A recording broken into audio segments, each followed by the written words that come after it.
এখানে 5 নম্বর অঙ্কটা আমরা প্র্যাকটিস করব। মজার একটা অঙ্কটা আমি একটু পড়ি। কি বলছে? একটি স্কুলে ছাত্রদের ড্রিল করবার সময় 8, 10 এবং 12 সারিতে সাজানো যায়।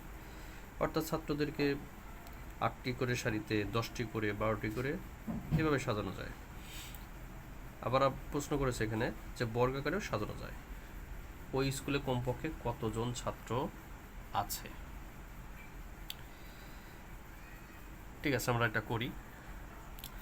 তো আমরা জানি যে যদি মানগুলোকে আমরা লসাগু করি 8, 10, 12, ঠিক আছে, আগে লসাগু করি তারপরে বোঝাচ্ছি। 2 দিয়ে যায় 4, 5, 6, আশা করি লসাগু সবাই এখানে যারা আসছে পারে।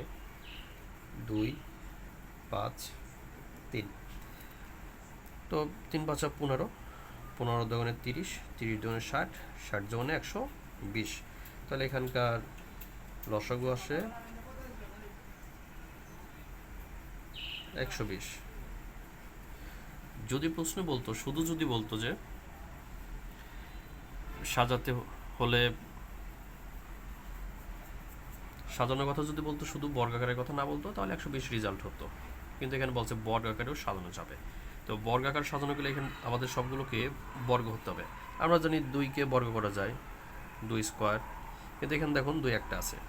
তাহলে এইটাকে বর্গ করতে হলে আমাদের একটা 2 এক্সট্রা নিতে হবে। তাহলে 2 গুণন 2, তাহলে এটার বর্গ হবে 2 স্কোয়ার। 5কেও সেমভাবে এখানে আমাদের 5 গুণন একটা 5 এক্সট্রা নিতে হবে, তাহলে 5 স্কোয়ার হয়ে যায়। 3-এর ক্ষেত্রেও সেম, 3 গুণন 3, তাহলে একটা কি 3 স্কোয়ার হয়ে যায়। তাহলে দেখুন সবগুলো বর্গ হয়ে যায়, তার মানে আমার টোটাল মানটাও বর্গ হবে।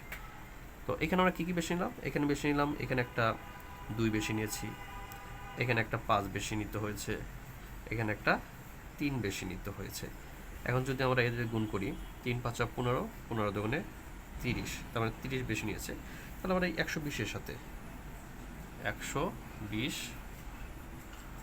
গুণন 30, 0 0 0 0, 3 দোকানে কত 6, 3 ওকে 3, 0 0 6 3, এই 36ই হচ্ছে এখানকার রেজাল্ট। অর্থাৎ 8, 10, 12 আকারেও সাজানো যাবে এবং বর্গাকারেও সাজানো যাবে। আশা করি বুঝতে পারছেন।